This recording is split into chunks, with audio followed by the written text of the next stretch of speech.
소수의 병력이 다수의 적과 싸운 전투는 그 불리함을 무릅쓴 이들의 용기로 인해 이름을 남깁니다.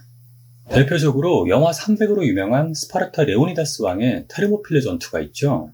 테르모필레 전투는 단 300명이 수십만 명의 적을 상대했다고 알려져 있는데요. 사실 그건 오직 스파르타 시민 전사들의 숫자일 뿐입니다. 그들 외에도 약 7,000명의 연합군 병력이 함께했고 장렬한 패배로 끝났습니다.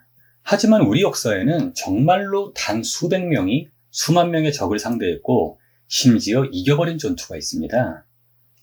이 경이로운 승리는 바로 고구려와 수나라의 전쟁 중 벌어졌던 평양성 전투입니다. 이 전투에서 단 500명의 고구려군은 4만 수나라군을 거의 전멸시키는 대승을 거두었습니다. 기적을 넘어선 승리, 평양성 전투에 대한 이야기를 시작하겠습니다. 612년 동아시아 역사 최대 규모의 전쟁이 발발합니다. 수나라 양제가 무려 113만 대군을 이끌고 고구려를 침공한 겁니다. 하지만 끝까지 버티던 요동성을 함락시키지 못하자 따로 별동대 30만을 보내 고구려의 수도인 평양성 직공을 시도했어요. 그리고 이 30만 별동대는 평양성 근처까지 진격했다 퇴각하면서 살수대첩에서 몰살했다는 건 너무나 잘 알려진 사실입니다. 그런데 그 별동대 30만이 평양성 근처에서 퇴각한 주요 원인인 평양성 전투는 그 의미에 비해 잘 알려지지 않았습니다.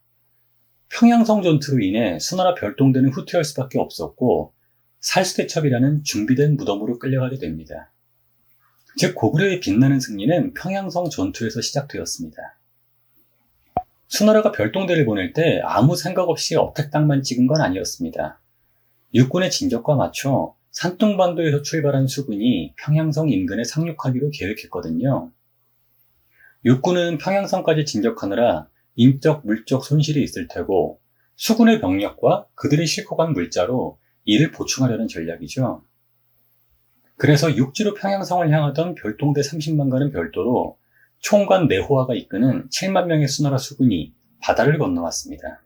고구려는 수나라 별동대가 보급 없이 진격한다는 걸 알고 있기 때문에 청해 전술을 통해 그들이 지나는 모든 지역에 쌀 한 톨 남겨두지 않았습니다.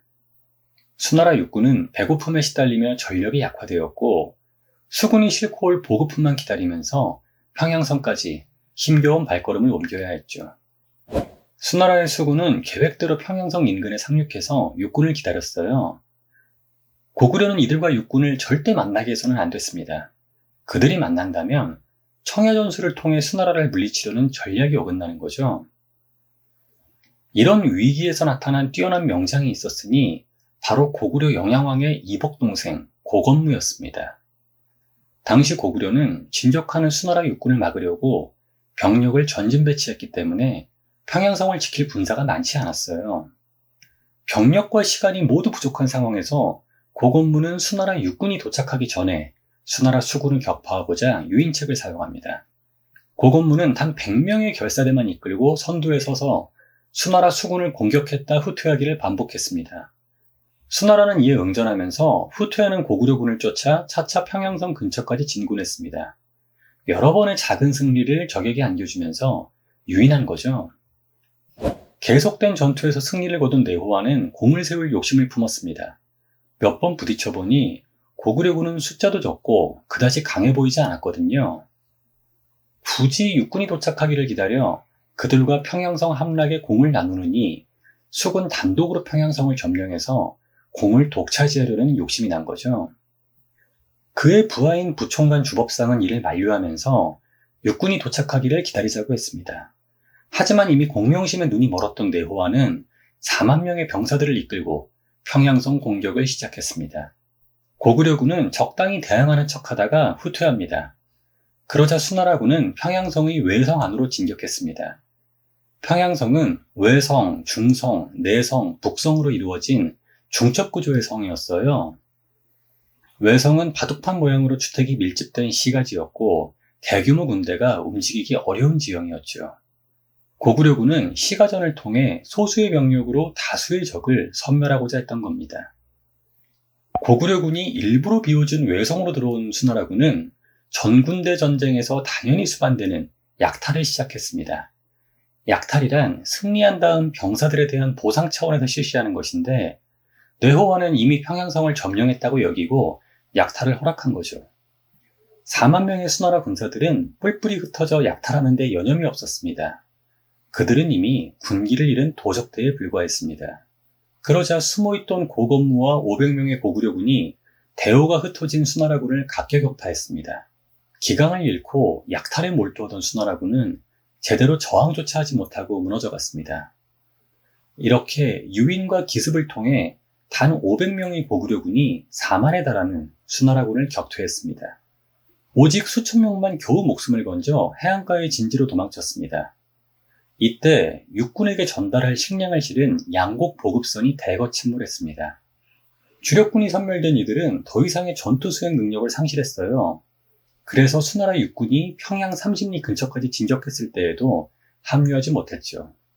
당연히 그들의 패배는 평양으로 진격하던 수나라 육군에게 전해졌고 결정적으로 사기를 저하시켰습니다. 평양성 전투의 의미는 고구려의 수도를 지켰다는 것 이상입니다. 이 전투에서의 패배로 인해 수나라 수군은 육군과 합동작전을 수행할 수 없었고 그들이 싣고 온 물자도 육군에게 전달되지 못했습니다. 이는 수나라 육군이 평양 공격을 포기하고 후퇴하는데 결정적인 요인이 됐고 나아가 살스대첩이라는 전대미문의 선멸전이 벌어지는 계기가 됐죠. 평양성 전투를 이끌었던 고건무는 을지문덕과 더불어 고구려의 양대 전쟁 영웅이 됩니다. 현재의 우리에게는 살수대첩의 유명세로 인해 을지문덕이 더 유명합니다만 당시 고구려에서는 수도를 지켰던 고건무의 위상이 엄청났던 모양이에요. 이 공로덕을 톡톡히 본 고건무는 이복형인 영양왕 사후 왕위를 물려받아 영유왕이 됩니다. 고구려 역사에 있어 손꼽힐 전쟁 영웅이 왕위에 오른 거죠. 하지만 영웅들의 말로는 좋지 않았습니다. 영유왕은 수나라와의 전쟁이 끝난 이후 을지문덕과 대립했고 을지문덕은 석연치 않게 고구려 역사에서 사라졌습니다. 또한 영유왕은 나중에 연개소문과의 갈등 끝에 시해당하면서 비참한 최후를 맞이했습니다. 이러한 일련의 과정에 대해서는 다른 영상을 통해 보다 상세히 소개하도록 하겠습니다. 이로써 평양성 전투에 대한 이야기를 마치도록 하겠습니다. 모쪼록 오늘의 역사 멘터리가 여러분께 즐겁고 유익한 시간이 되길 바랍니다.